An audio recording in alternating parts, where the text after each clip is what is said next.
Fala galera, nesse vídeo aqui eu quero atualizar vocês das últimas leituras que eu tive nesse ano, dos livros que eu tô lendo agora também, e também os últimos livros que eu vou ler daqui pro final do ano. O último vídeo que eu fiz, atualizando vocês da minha leitura, já faz muito tempo, eu acho que foi lá em março mais ou menos, e daqui pra cá eu parei de fazer vídeos, mas eu nunca parei de ler. E por isso, eu quero mostrar pra vocês aqui alguns livros, inclusive até mesmo fazer indicações pra vocês.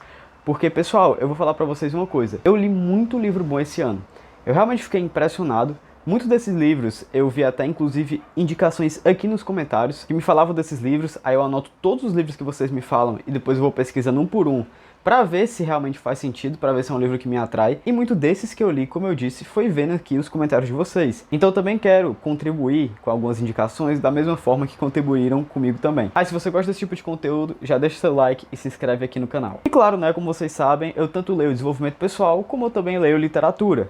Inclusive tem até um vídeo que eu vou deixar aqui no card para você assistir depois desse vídeo, falando qual é a diferença, na minha visão, entre desenvolvimento pessoal e literatura e como os dois podem agregar na sua vida. Então logo de cara, eu quero falar aqui de um livro que eu li mais ou menos no começo do ano, acho que foi em março. Se eu não me engano, eu até falei desse livro no meu vídeo passado, atualizando minhas leituras, que foi Os 100 Anos de Solidão. Que esse livro aqui foi uma indicação muito recorrente nos comentários dos vídeos e que me gerou muita curiosidade a respeito dele. É engraçado porque esse é o tipo de livro que ou você ama ou você odeia. E pessoal, vou falar pra vocês que eu gostei muito desse livro. No começo, não estava indo bem a minha leitura porque eu estava meio confuso, né? A linha cronológica desse livro ela é um pouco estranha e você realmente precisa ter algum lugar para anotar os personagens. Aqui no caso desse livro, ó, dessa editora, ela vem já com árvore genealógica que me ajudou muito. Pessoal, sem essa árvore aqui seria quase impossível conseguir entender que personagem é filho de quem, qual personagem é avô de quem, porque os nomes são muito parecidos e também porque os sobrenomes eles são muito iguais em várias gerações da família. E pessoal, basicamente esse livro aqui vai contar a história de um vilarejo desde o seu começo, junto também com a história da família que construiu aquele vilarejo, que são os Buendia. Aí a parte de como se pronuncia, pessoal, vocês vão me perdoar, porque realmente eu não sei não, eu chamo de Buendia, é isso aí. E ele vai contar toda essa história desse desenvolvimento da família, e cara, aqui tem reflexões muito profundas a respeito de solidão, a respeito justamente desse desenvolvimento de uma cidade do zero, tanto a parte que ela começou quando era só mato, né, que nem a gente gosta de brincar, e também quando chegou novas pessoas, todo o avanço tecnológico e todo esse distanciamento das relações, de como era no começo o relacionamento das pessoas no vilarejo e como foi começando a se distanciar porque foi aumentando a população, foi desenvolvendo a cidade com o passar do tempo e traz justamente as reflexões de cada personagem. Esse livro aqui fala de muitos personagens que são revolucionários, que são contra o sistema, né, e mostra toda a trajetória de vida desses personagens. Um dos principais, que é o Coronel Aureliano Buendia, que é basicamente quase o protagonista desse livro, certo? E que conta justamente a história dele, em que ele foi se tornando um revolucionário e foi lutando contra o sistema, foi participando de guerras, também foi amadurecendo e conforme ele vai ficando mais velho, ele acaba se distanciando desse movimento e faz todo tipo de reflexão a respeito disso, a forma como ele também se isolou da sociedade e acabou ficando meio que num cubículo sozinho, né? Tudo isso vai trazer de reflexão para você pensar até mesmo como isso pode afetar a sua vida. Claro que é um pouco diferente, né? Esse livro aqui tem uma narração bem curiosa, uma história bem diferente, mas com certeza você vai ter várias reflexões profundas. Inclusive, esse livro aqui ele também usa do gênero de realismo mágico. Foi o primeiro livro de realismo mágico que eu li, né, que realmente, só pra você saber que não é algo 100% racional assim, tipo, tem coisas realmente que são um pouco fora da caixinha, que é justamente pra trazer esse mundo de magia. Galera, lembrando, eu sempre deixo aqui meu link de afiliado da Amazon dos livros que eu falo aqui no vídeo, pra caso você tenha interesse e queira ler eles também. Então tudo isso vai passar justamente uma atmosfera diferente, bem diferente do que eu geralmente leio por aí em outros livros. Seguindo aqui, eu tenho dois livros bem interessantes, que foi A Revolução dos Bichos, que é um clássico, né? Um clássico que, poxa, muitas pessoas falaram pra mim que eu tinha que ler esse livro. Então, eu li ele, gostei bastante. É um livro bem curto, eu recomendo para quem não tem muito hábito de ler e quer começar a ler já algum clássico, né? Esse livro aqui é sensacional. E eu já aproveitei também a deixa, né? Entrando um pouco nesse universo de distopia. Eu li tanto O Admirável Mundo Novo, que tá ali atrás, acabei não pegando, como também eu já fui direto para 1984, que é o maior clássico, né, desse autor aqui, George Orwell, não sei se pronuncia assim, mas é o maior clássico dele. E outro livro sensacional também, pessoal, esses dois aqui, ó, eu recomendo bastante, bastante mesmo, principalmente para quem não tem muito costume de ler clássicos. Foi muito fácil ler esses livros, na minha opinião. 1984 é um pouquinho mais difícil, mas, galera, sinceramente, é bem fluido. Eu gostei bastante da narrativa. Claro que não é uma narrativa 10/10, né? Você vê que ele acaba focando muito na parte da distopia, e o que é normal, certo? O que é o certo. Mas mesmo assim, eu ainda achei uma ótima narrativa, né? Mas não espere que você vai, tipo, meio que ver uma jornada do herói.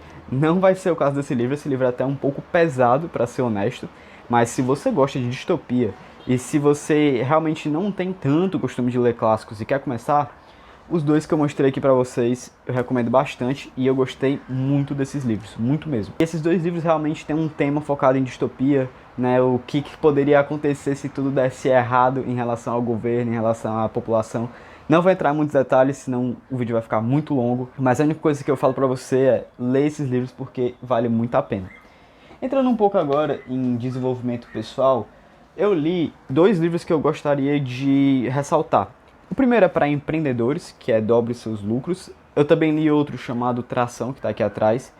E eu falo desse livro por quê? Porque para quem é empreendedor, pessoal, esse livro aqui ele é sensacional. E tem muitas pessoas que não têm o costume de ler, e esse livro ele é bem curtinho e dá muitas dicas boas para quem está começando, para quem já tem empresa. Enfim, isso aqui eu recomendo bastante, beleza? Eu sempre gosto de dar algumas dicas de empreendedorismo aqui, de livros para empreendedores, né? Porque eu também sou empreendedor e eu sei que muitas vezes os livros de empreendedorismo acabam se tornando um pouco muito de desenvolvimento pessoal. E para quem já está empreendendo, para quem já leu esses livros, às vezes carece um pouco de livros um pouquinho mais técnicos. Esse livro não chega a ser muito técnico, na verdade ele é pouco técnico, mas ele já entra realmente na vida real. Ele já começa a dar dicas boas, né, de vivência que o autor tem e que com certeza vão ser úteis para caso você tenha uma empresa. E seguindo um pouco agora, falando de um livro que não é de empreendedorismo, que é Maestria, do Robert Greene, não é 48 Leis de Poder, né, e eu nem li ainda esse livro, mas eu comecei por esse autor, por esse livro aqui. E pessoal, eu gostei muito desse livro, porque ele vai falar como é que você pode se tornar um mestre naquilo que você está fazendo, independente de qual atividade seja. E pessoal, é muito interessante esse livro, é muito bom, porque sempre entra naquele papo de sempre, né? Talento versus esforço.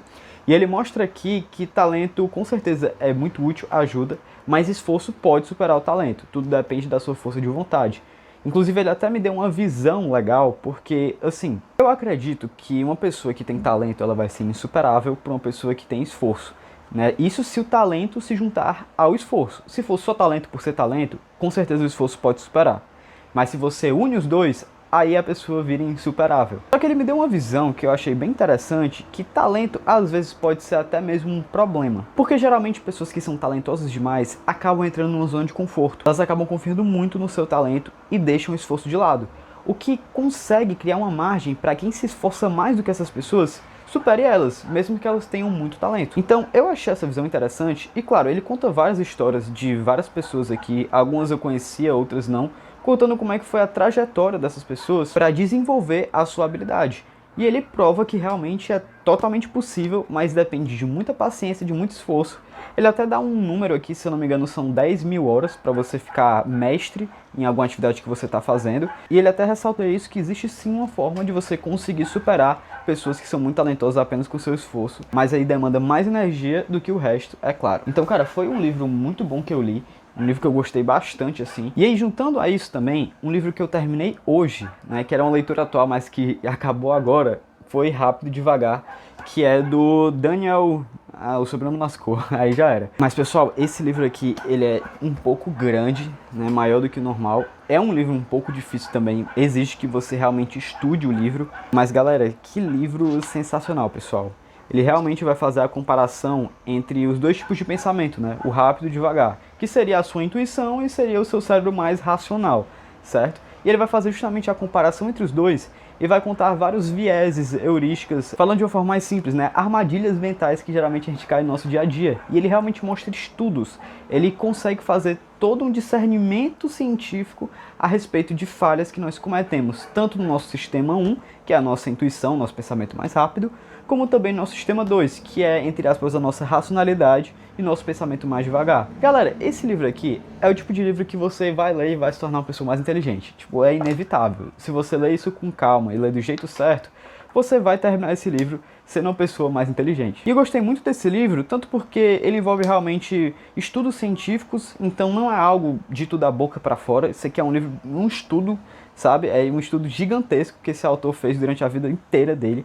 Ele dá muitos exemplos, ele explica assim de uma forma não totalmente fácil, mas de uma forma que você consegue entender, sabe? Porque isso é um tema um pouco complexo, e ele consegue passar isso de uma forma que você consegue compreender. Apesar de que, claro, né, é um pouco mais difícil por se tornar um livro que reúne muitos estudos científicos. Mas, pessoal, tem aqui tanta coisa interessante. Tem até um exemplo que ele dá de um problema, né, entre aspas, uma armadilha que a gente causa, de que é a gente responder as coisas baseadas nas informações que a gente tem agora. Então, por exemplo, se você pergunta pra mim se eu acho a cidade que eu moro segura, o que eu vou puxar da minha mente? Eu vou puxar as informações que eu vi recentemente, eu vou puxar o que eu vivenciei recentemente. Se eu ver algum assalto, por exemplo, vai ser muito mais provável que eu fale que a minha cidade é muito perigosa, ou se eu ver algum estudo falando que ela é perigosa, é mais provável que eu fale também. Mas caso eu não tenha visto nada disso, eu não tenha essas informações prontas para conseguir fisgar, eu provavelmente vou achar a cidade mais segura do que ela realmente é. Então isso é uma armadilha, porque a gente responde às coisas baseadas nas nossas experiências passadas e do que vem rápido à nossa mente. E isso acaba prejudicando na forma que a gente toma as decisões.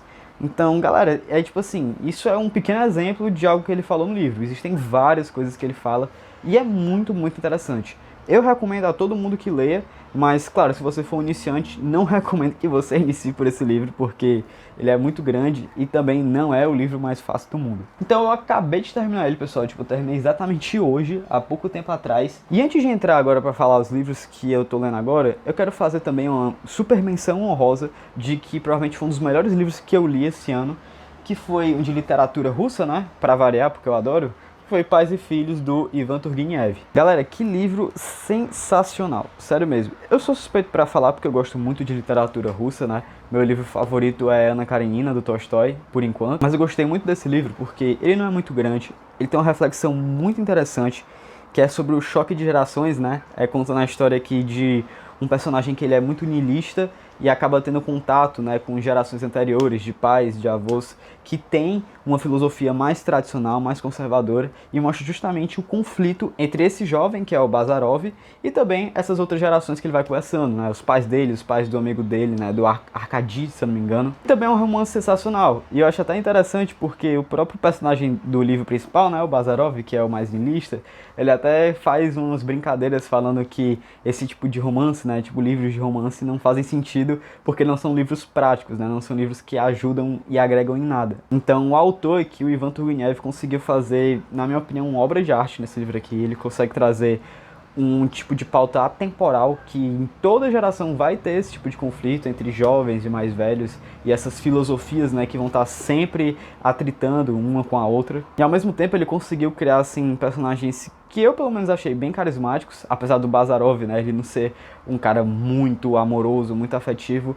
Você consegue meio que se conectar com a visão do personagem, você consegue realmente sentir a tensão, né, de quando ele entra no ambiente com aquela filosofia dele e começa a discutir com outras pessoas que têm uma filosofia completamente diferente. Então a ambientação desse livro é sensacional e eu quero realmente fazer essa indicação para vocês, porque foi um dos melhores livros que eu li esse ano, e é um livro bem fácil, bem prático, ó, bem pequenininho, interessante para justamente quem também quer começar a ler clássicos e quem tem medo de literatura russa, né? Entrando um pouco agora dos livros que eu tô lendo, um dos que eu tô lendo agora é esse daqui, ó, O Grande Sertão Veredas, do João Guimarães Rosa.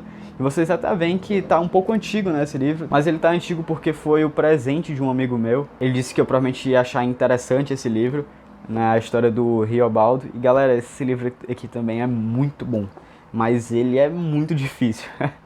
A linguagem dele é muito complicada, né, que ele vai contar a história realmente de como eram lá nos sertões. Vai contar a história do Riobaldo, que era um jagunço, E é como se fosse realmente um diálogo entre o protagonista, que é o Reobaldo, com uma pessoa que vai estar escutando a história dele. É tipo como se fosse assim uma visita. Tem uma pessoa que não é identificada aqui que visita o Reobaldo, e o Reobaldo vai contar toda a história dele. Só que ele não conta em ordem cronológica, e a linguagem também é uma linguagem diferente, porque o autor, ele botou uma linguagem realmente sertão. Então, tipo, tem palavras que não existem, né? Tem frases aqui que são bem confusas. Então, não é um livro fácil, mas, pessoal, é um livro com muitas reflexões. São inúmeras. Eu tô, acho que na página 180, e, cara, o Guimarães Rosa, ele realmente conseguiu fazer uma obra de arte. A narrativa é muito boa também, só um pouco confusa. Não vou negar pra vocês que eu tô tendo que estudar um pouco o livro. Tô vendo alguns vídeos no YouTube explicando um pouco mais da história, porque é impossível você conseguir entender tudo, é muito difícil. Mas quando você consegue compreender e juntar, né, os pontos, ver as reflexões que ele faz juntamente com a história que ele está contando, vira realmente uma obra de arte. É uma obra aqui com vários ensinamentos, e é porque eu ainda estou um pouquinho no começo, né? E também é bem legal porque o Guimarães Rosa faz uma ambientação muito boa, e você até consegue sentir um pouco, né, no sertão, onde o Reobaldo conta a história. É bem interessante porque realmente ele tem um dom de fazer você conseguir se sentir meio que naquela região. Então, pessoal, recomendo bastante, ainda estou lendo, mas muito bom. Só que definitivamente esse livro não é para iniciantes. Esteja preparado para você quebrar um pouco a cabeça para conseguir interpretar esse livro. E aqui também outro livro que eu vou começar, né, que é justamente o que eu vou substituir o Rápido e Devagar, que é Organizações Exponenciais. É o livro de empreendedorismo também. Né, como eu sempre falo para vocês, sempre gosto de estar lendo um livro mais técnico e um livro de literatura, justamente para um complementar o outro. Então, justamente como eu empreendo, é sempre bom estar estudando livros que têm esse assunto. E aqui foi uma indicação de um empreendedor que eu admiro bastante e que com certeza vai ser um ótimo livro. Pessoal, e agora falando dos livros que eu vou ler, né? Os próximos 2. Tanto de desenvolvimento pessoal como também de literatura. O de literatura é muito conhecido por vocês, provavelmente, é muito conhecido pelo mundo da literatura, que é nada menos, nada mais que Os Irmãos Karamazov, do Dostoiévski. Né? Um livro bem pequenininho, diga-se de passagem, né? Bem pequenininho, mas é um livro que eu tô já há muito tempo querendo ler. Desde que eu li Crime e Castigo e me apaixonei por aquele livro, eu quero ler esse daqui. Mas é muito grande, né? Então, tipo assim, depois que eu terminar o Grande Sertão Veredas, eu não sei se eu vou ler ele diretamente ou se vai ter algum que eu coloque na frente dele, mas acho que provavelmente vai ser ele, porque eu realmente já tô há muito tempo querendo ler esse livro. E eu nunca vi ninguém falando mal desse livro. É incrível. Todo mundo fala que é uma obra de arte, todo mundo fala que é, tipo, uma das maiores obras de literatura clássica que já existiu. Então, tô bem curioso, né? Pra ser bem honesto, eu nem sei muito do que se trata a história, nem fui muito atrás de spoiler. Eu só realmente vi muita gente comentando sobre ele, tanto aqui nos vídeos como também de pessoas que eu conheço que já leram. Falaram muito bem. E aí isso me convenceu a querer ler, até porque é um clássico, um dos maiores clássicos de todos. E aí é necessário até mesmo pra mim, pra aumentar o meu repertório, né? É esse livro que eu também tô bem interessado. E também tem outras obras que eu não tenho aqui comigo, mas que eu também tô na mira. Por exemplo, Ilíada e Odisseia, que são livros também clássicos, livros bem antigos, que muita gente me falou desses livros, pessoal. Muita gente fala que eu tenho que ler. Então, tipo assim, eu também tenho uma vontade muito grande de ler esses livros. Inclusive outro que eu tô muito afim também, que não vai ser esse ano, porque ele é muito grande, mas vai ser no próximo, que é Os Miseráveis, do Victor Hugo. Então, pessoal, assim, quando se trata de livros que eu quero ler, eu fico muito empolgado, porque eu gosto muito e também sempre escuto falar bem dos livros, que me gera curiosidade. E isso acaba realmente me trazendo uma vontade, mas tenho que respeitar o tempo, né? Não dá pra eu ler 5 livros de uma vez e eu também não tenho tempo pra isso. E, pessoal, um livro também que eu quero ler, agora desenvolvimento pessoal, nem desenvolvimento pessoal, mas que não é literatura, né? É um que eu vi bastante falarem, que o nome é Psicocibernética. Porque tem uma pessoa no Instagram que eu acompanho, que é a Ana Jordes, que ela tá falando muito desse livro, e eu já tinha lido outros livros que ela tinha indicado no Instagram dela, e eu gostei bastante. Então eu acredito que esse livro vai ser bom também. E eu também gostei bastante do tema, porque eu tava lendo aqui na Amazon e eu achei bem interessante. É falando sobre você dirigir sua mente para chegar na paz de espírito. Então, é um livro mais de autoajuda, pelo que parece, mas assim, tem algumas coisas que eu achei bem interessante, sobre desbloquear o seu subconsciente, essas coisas assim que às vezes parece algo meio clichê, né? E realmente é, porque já tem muita gente falando sobre isso. Mas é algo que eu gosto, é algo que me chama a atenção, que é do meu interesse e que inclusive foi um dos motivos para eu começar a ler, a criar o hábito da leitura, era justamente para entender mais sobre autoconhecimento, sobre autoajuda, subconsciente, mente e tudo isso, porque é algo que eu gosto bastante. Não à toa tem alguns livros aqui atrás do Carl Jung, que é um psicanalista muito conhecido, que eu li justamente porque eu gosto desse tema, né? Não sou psicólogo, nem faço faculdade de psicologia, nem nada do tipo, nem medicina, mas eu gosto bastante do tema, então é algo que chama a minha atenção. Galera, é muito livro, né? Eu sei que é muito livro, e é porque eu nem falei de todos, ainda tem vários ali atrás que eu nem peguei pra mostrar pra vocês. Mas, pessoal, tô realmente muito satisfeito com esse meu ano literário. Eu li acho que em torno de uns 22 livros até agora. Não cheguei a ler tantos livros como gostaria, mas li muito mais do que eu geralmente li antigamente. Então isso já me deixa bem satisfeito, até porque é muito difícil você conseguir ter tempo para esse tipo de coisa quando você está trabalhando, você está treinando, está estudando, tudo naquela loucura, né? E eu fico muito satisfeito que eu estou conseguindo manter o hábito e até aumentando o número de livros que eu consigo ler no ano. É algo que realmente me faz muito bem, e eu já falei isso outras vezes, né? E eu tenho certeza que para quem gosta de ler, para quem tem esse hábito, também deve se sentir muito feliz por estar conseguindo manter suas leituras em dia. E todos esses livros aqui que eu falei para vocês eu indico fortemente, porque eu li todos eles e eu gostei bastante.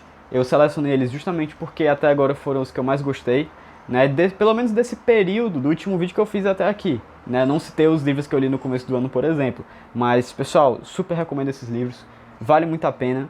E até mesmo se você for uma pessoa iniciante, eu já falei, né, alguns livros lá que eu acho bom para iniciantes, eu recomendo para você fortemente. Se gostou do vídeo, deixa seu like, se inscreve no canal e comenta aqui no vídeo para caso você tenha até outra indicação de livro para mim, que eu tô sempre lendo comentário e tô sempre vendo as indicações de vocês. Valeu e até a próxima.